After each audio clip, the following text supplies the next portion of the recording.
I don't want to see your face, and I don't even care about your congratulations. Why did you bother coming to the house? With that, Noah snatched the envelope containing the wedding gift right out of my hand. What's with your attitude? I came all this way to celebrate your wedding. You didn't need to bring it in person. You could have just mailed the gift. Now you're done, so get out now. He waved his hand dismissively, trying to shoo me away.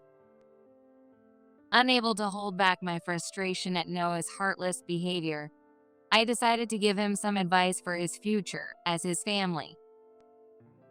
Noah, you've always had short-lived relationships with women, haven't you? If you don't change your behavior, your marriage is bound to fail too. Noah's face turned sour. Shut up. Mind your own business. Anyway, I'll take the gift. But just so you know, I've never thought of you as my family. Got it? Don't ever come back here again. With that, Noah kicked me out. As I left, officially disowned, I muttered to myself, "So, this is it. Being disowned. Finally, I'm free from that family." Overjoyed, I got into my car, and before starting the engine, I eagerly pulled out my phone. Then, brimming with excitement, I made a call to a certain place. My name is Catherine, and I was born as the eldest daughter of a family that has been farming for generations in a small rural town. I have an older brother, Noah, who is 2 years my senior.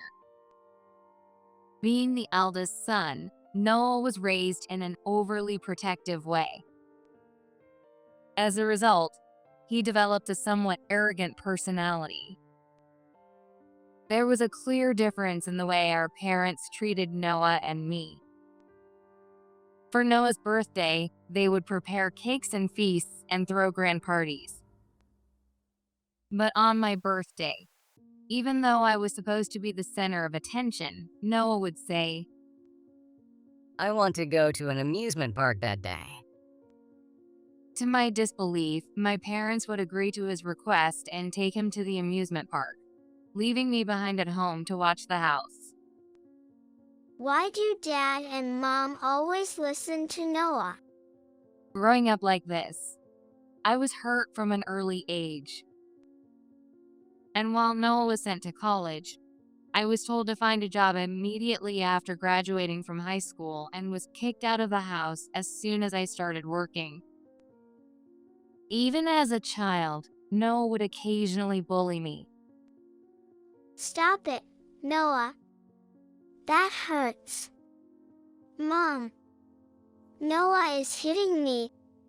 I turned to my mom, Monica, for help, but she hardly listened to me and always took Noah's side. You must have done something to upset Noah, Catherine. It's all your fault. With those words, my mom never stood up for me. My dad was completely submissive to my mom and had no real presence in the family, as she held all the authority. One day, my mom said this to me. Catherine, the way you talk sometimes is so much like Ashley. How irritating. Ashley was my grandmother, my mom's mother-in-law.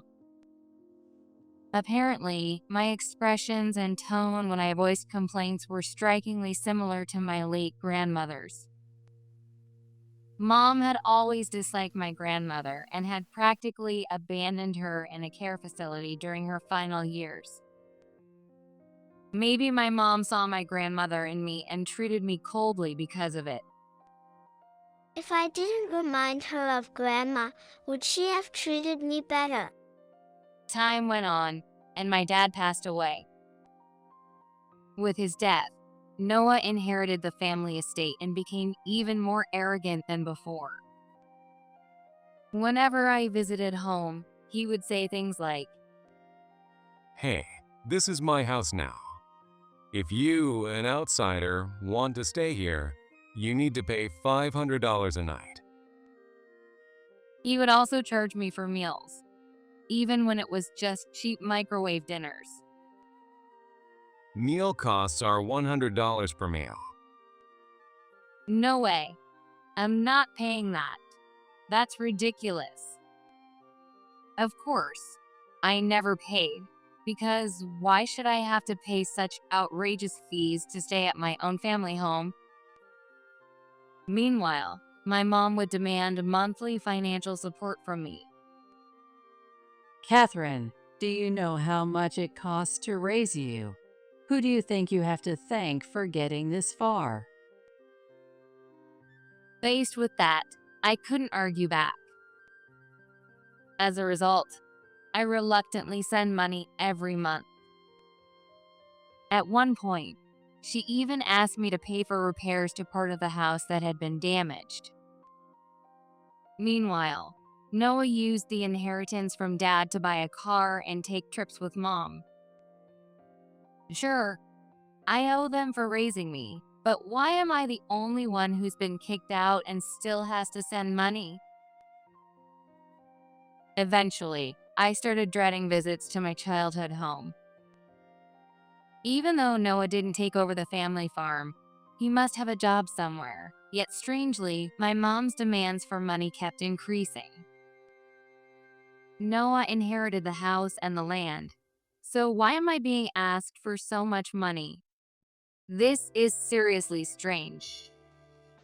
According to relatives, it seemed that Noah was blowing through his salary as soon as he earned it and had even spent all of Dad's inheritance. On top of that, he had used the inherited farmland as collateral to take out loans from a finance company. When I found out, I couldn't stay silent and confronted Noah. Noah, don't you think you're being way too reckless with money? You need to be more careful with how you spend it. Shut up. You don't know anything about my situation, so stop complaining about how I use my money, you annoying woman. Noah hated having these kinds of conversations with me. As usual, Mom, who was listening, chimed in with something absurd. You should pay off Noah's debt. Why should I? Of course, I argued back. However, Mom ordered me to pay it. Noah is the eldest son, so it's the family's duty to cover his debts. By the way, I was already married at this point. I turned to my husband, James, for advice. Hey James, I need to talk to you. Mom told me I should pay off Noah's debt because it's a family obligation. What should I do? James knew all about my family situation. After hearing the story, he sympathized with me and said, Your family never changes, Catherine. he was frustrated with both Noah and Mom, who couldn't stand up to him. But he still offered to help because they were technically my family. Thanks, James. I'm sorry for always dragging you into this. Around that time, my mom's chronic back pain worsened. It hurts. I can't even move like this. Due to her back pain, Mom could neither get up nor move around. But Noah refused to take care of her, using his job as an excuse. I have a job, so I can't take care of Mom or do errands for her. Besides, that's women's work, isn't it? With that, Noah dumped the responsibility for her care and transportation onto me, even though I lived over 2 hours away by car. Even if he says that, I have a job too, so it's impossible for me. Still, I couldn't just leave Mom in such a helpless state, so I decided to hire a caregiver. When Noah found out, he said this to me. You're the worst. How could you shove a family member's care onto a stranger? Is taking care of her really that much of a hassle for you? I was unfairly criticized by Noah for hiring help. One day, I got a rare phone call from my mom. "Hello, what's up?" When I asked, she told me that Noah was getting married. Noah is getting married, so make sure you send a proper wedding gift, okay? Oh, and we're having a wedding, but Noah is the star of the show, and you're busy, right? You don't have to come, but don't forget to send the gift. Even though she said that, I decided to visit home to show my face as a family member.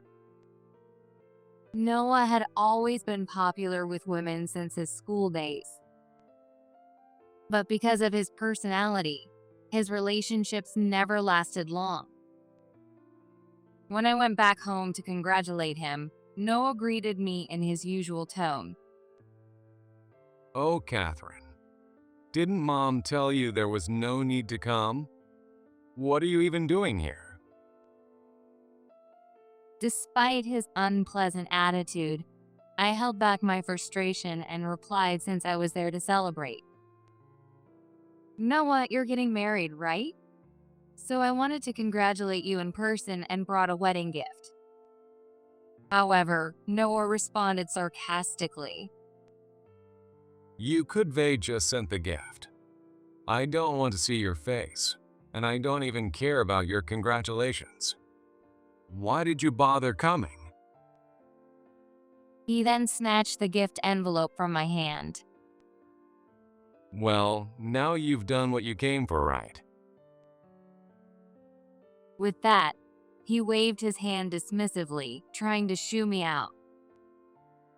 Unable to tolerate Noah's heartless behavior any longer, I couldn't help but complain. "What's with your attitude? I came all this way to celebrate your wedding." Feeling it was my duty as family, I decided to give him some advice, even if it wasn't my place. "Noah, you've always had short-lived relationships with women, right? If you don't change your behavior, your marriage might fail soon." Noah's face darkened. Stop nagging. Mind your own business. "I'm saying this is family. With a personality like yours, I can't help but worry about your marriage. I feel sorry for your wife." What? As my family, you say? Noah smirked and laughed. I've never thought of you as my family, not once. "What?" I froze at his words. I will take the gift, but just so you know, I've never considered you part of this family. "I see."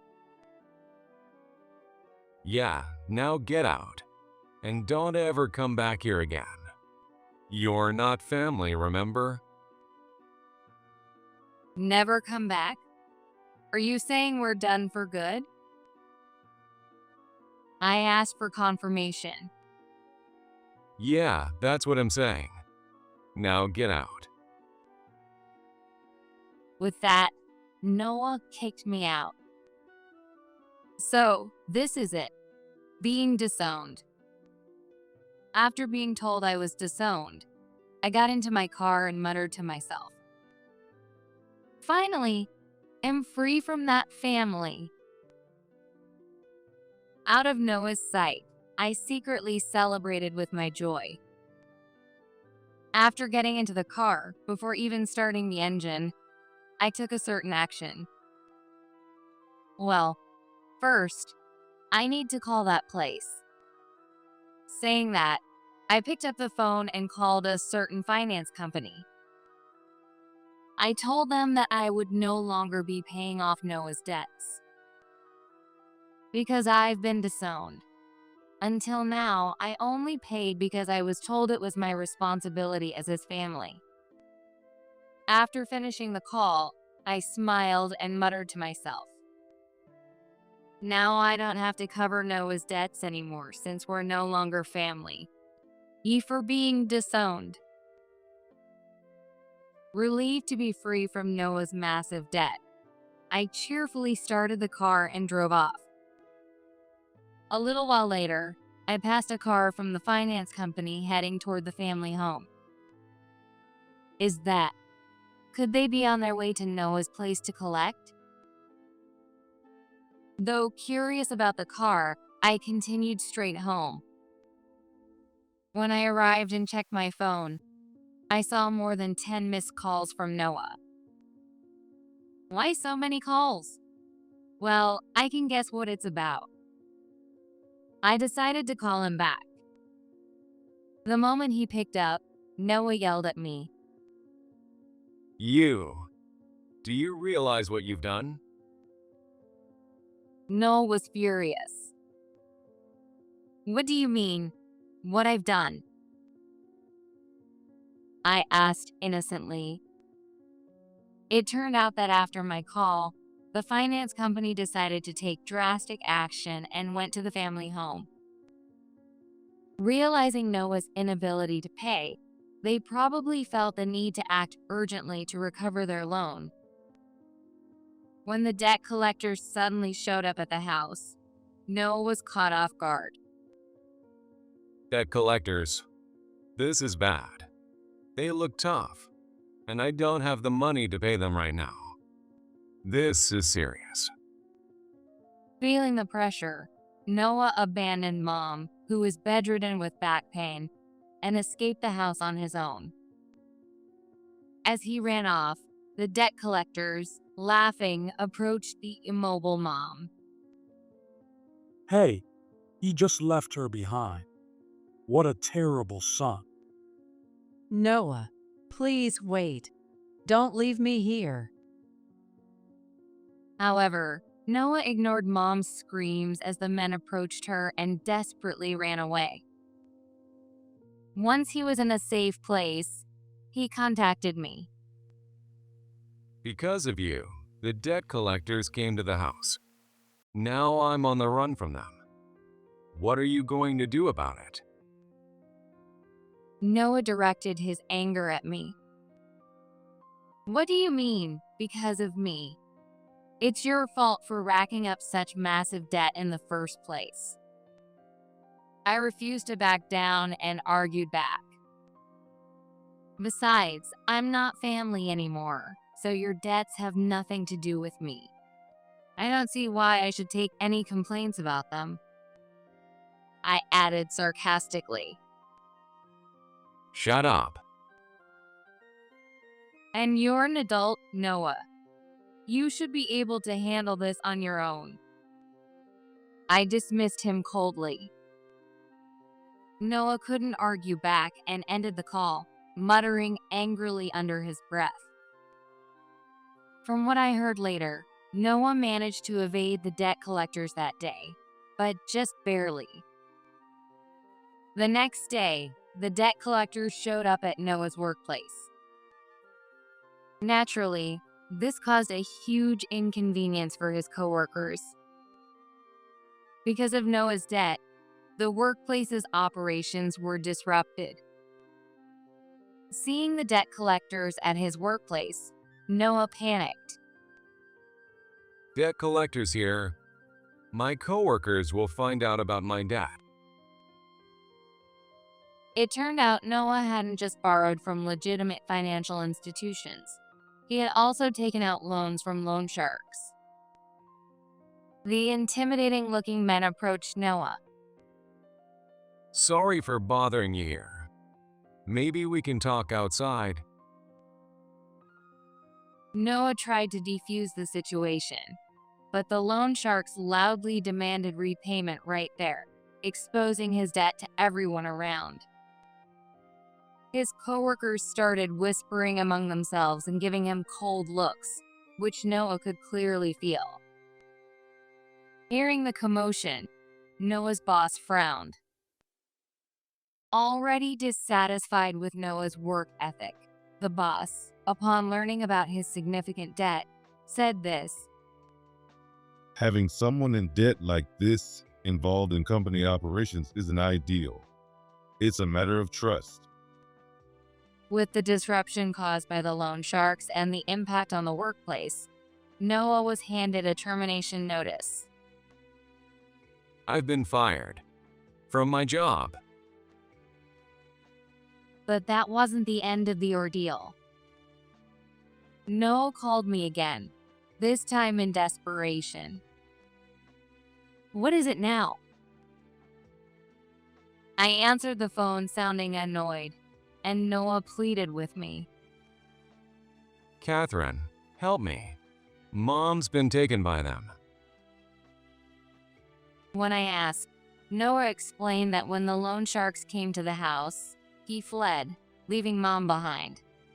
As a result, she was taken as a hostage and was now under their supervision. Mom's been taken by loan sharks? Noah, you're unbelievable. What are you even doing? Despite my frustration, I couldn't ignore the situation. But I can't just leave this alone. What should I do? Is Mom okay? I consulted my husband, James. After hearing the situation, James thought carefully. This isn't something we can handle ourselves. You can't fight loan sharks and expect to win. With that, James reported the matter to the police and explained the situation. Thanks to his report, the police took over handling the loan sharks. Thank goodness. With the police involved, Mom should be safe. However, Noah still had to repay the legitimate loans. Unable to come up with the money to repay his debts, Noah decided to use his last resort, selling the house. Well, I guess I have no choice. I'll have to sell the house. To discuss selling the house, Noah went to a real estate agency. Excuse me, I'd like to sell my house. We can't proceed with the transaction unless the registered owner is present. Since you're not the owner, we can't purchase the house from you. As the discussion progressed, the real estate company refused the sale. They told Noah he would need to bring the registered owner if he wanted to sell the house. They said, I can't sell this house. It turned out that the house was in my name. There was a reason for this. When the old family home had become too rundown to live in, Mom, as usual, demanded money from me to rebuild.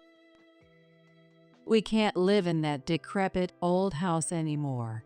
We need to build a new one. Of course, Catherine will cover the cost, right? Hearing this, James said, Well, since it's Monica's request, I suppose we can. With that, James paid for the new house in my name. Since I was the registered owner, Noah couldn't sell the house, and he was frustrated that things didn't go as he had planned. Those two always have to interfere with everything. But the fact was, it had been Mom's wish to rebuild the house. Since Noah, the heir, was already in debt, he couldn't pass the loan application process, so the ownership was transferred to me. Noah should have known this all along. We paid almost the entire cost of the house. At least it couldn't be sold off without my permission. But Noah didn't care about any of that. He arrogantly tried to sell the house anyway, and his plan failed. This is ridiculous. It's the house I've lived in since I was a kid. I should be able to do whatever I want with it. No matter how much he complained, he couldn't sell the house. His plans completely fell apart. With the house sale blocked and his savings running dry, Noah turned to his partner, Emma, for money. Hey, Emma, please. Can you lend me some money? Emma's parents were business owners and wealthy. Noah had targeted Emma, seeing her as a way to secure a comfortable life. So Emma is from a rich family. If we get married, life will be so much easier. With his polished exterior, Noah managed to fool Emma. However, Emma's employer was none other than my husband, James. As the discussions about their marriage progressed, Emma started having doubts about continuing with the relationship. I believe James' wife is Noah's sister, right? I actually have something I want to consult with you about regarding my partner, Noah. Emma sought James' advice about Noah. I was asked to join one of their discussions as well. It seemed Emma had started to notice Noah's character flaws, though she was hesitant to fully admit it. I hate that I can't fully trust my partner, but something about Noah's personality keeps bothering me. Perhaps Emma was hoping we'd reassure her that Noah was actually a good person, giving her the confidence to ignore her doubts. However, James and I, thinking of Emma's well-being, decided to be honest. As his sister, I hate to say this, but I think it would be better if you didn't go through with this. Emma, aren't you already aware of Noah's personality? I don't like to speak ill of others either, but honestly, I think marrying Noah isn't a good idea. We expressed our reservations about Noah and Emma's marriage. However, Emma didn't expect Noah's own family to speak poorly of him and oppose the marriage, which made her take a defensive stance and try to protect Noah instead. That's not true. He is kind, you know? Everyone has their strengths and weaknesses. She stubbornly tried to defend him. Maybe he's kind to you now, but eventually Noah will show his true colors. But Emma shook her head. Still, he proposed to me, and I want to try believing in him a little longer. Trying to push aside her doubts, Emma insisted on moving forward with the wedding plans. When I heard about the upcoming wedding, I sighed. If that's what Emma wants, then I guess there's nothing we can do. Honestly, I wanted to stop the wedding. Maybe Emma didn't expect us to speak so harshly about Noah. Since she had made up her mind, we decided to support her. However, Noah turned out to be an even bigger problem than Emma had imagined. The situation became so bad that Emma was at her wit's end. I can't do this. There's no way I can marry someone like him. I didn't realize how awful he was. Oh, I should have listened to you too. Just before the wedding, Emma finally realized how terrible Noah's character was and came crying to James and me. I'm so sorry for not taking your advice back then. I didn't realize he was this bad. I wanted to believe in him.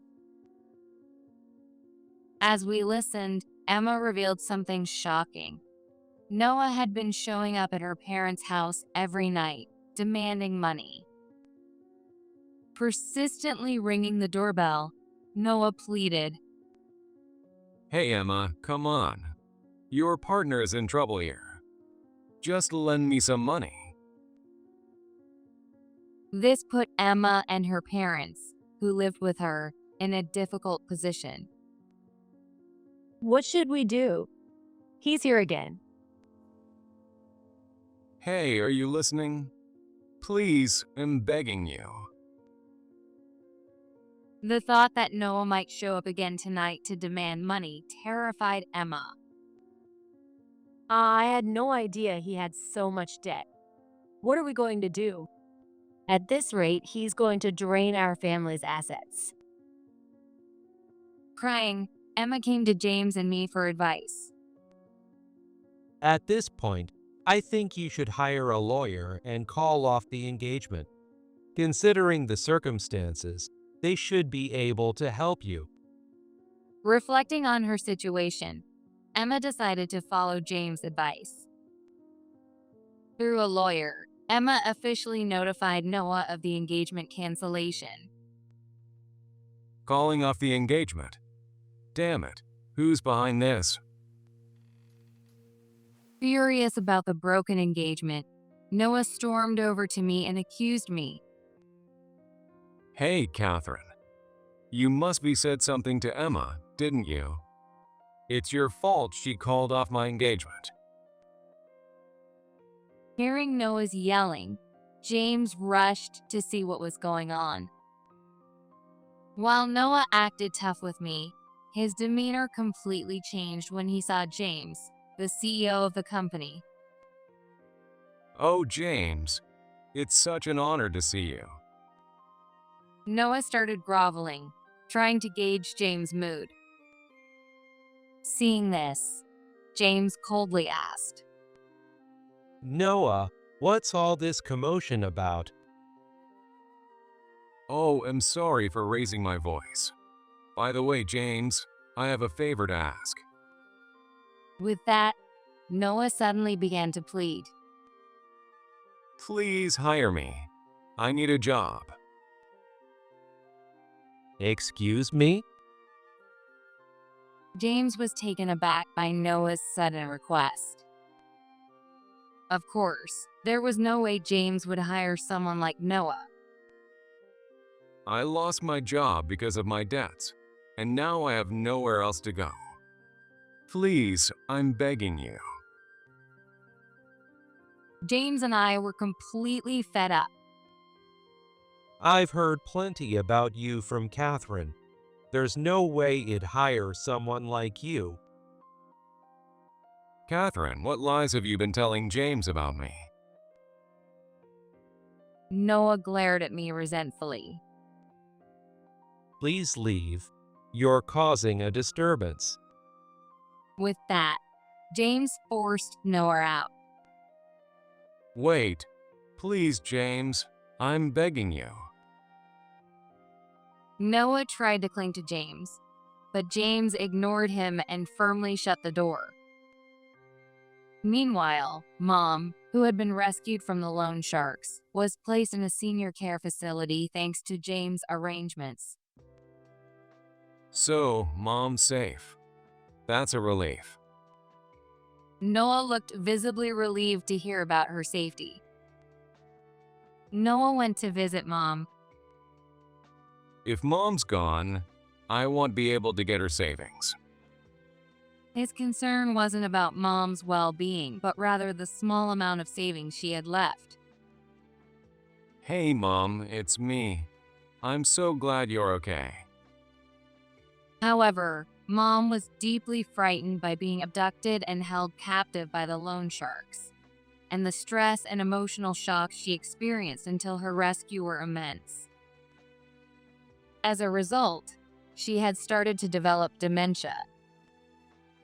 When Mom saw Noah's face, she looked at him curiously and said, Oh, who are you? Mom had completely forgotten her son's face. No way, Mom. You don't even remember your own son? Noah grabbed her shoulders in disbelief, but even then, Mom couldn't recall who he was. Stop it. Don't be rough with me. She pushed his hands away, clearly uncomfortable. Of course, Noah couldn't access her savings, which were now under management. Damn it. Even Mom's no help anymore. Late at night, in a fit of desperation, Noah attempted to break into our house. Hey, it's me. I know you're in there. Let me in. At this unreasonable hour, James angrily confronted him. Do you even know what time it is? There's no way I'm letting you in. Go home. Their argument went on for a while, but eventually the police surrounded our house. What? The police? Give it up. You're completely surrounded. The police addressed Noah through a loudspeaker. Noah's loud and aggressive shouting was so disruptive that nearby residents, mistaking him for a notorious nighttime burglar, reported him to the police. Noah insisted to the police. I belong to this household. Is he really family? No, he's not. Noah wasn't arrested but was released with a stern warning. Unable to bear the cold stares of those around him, he quietly left. Later, I heard from relatives that Mom, now in the facility, had started muttering to herself frequently due to her dementia. I'm sorry, Ashley. I'm so sorry. Apparently, she kept apologizing repeatedly. According to relatives, Mom had once been scolded by my grandmother, Ashley, for neglecting housework to go on trips with her friends. Mom had also been a spendthrift, and my grandmother had often lamented how hard it was to save money. Like mother, like son, I suppose. I couldn't help but feel oddly convinced. I'm glad you didn't turn out like those two, Catherine. Me too. I'm grateful I take after Grandma. With that, James and I exchanged a glance and laughed.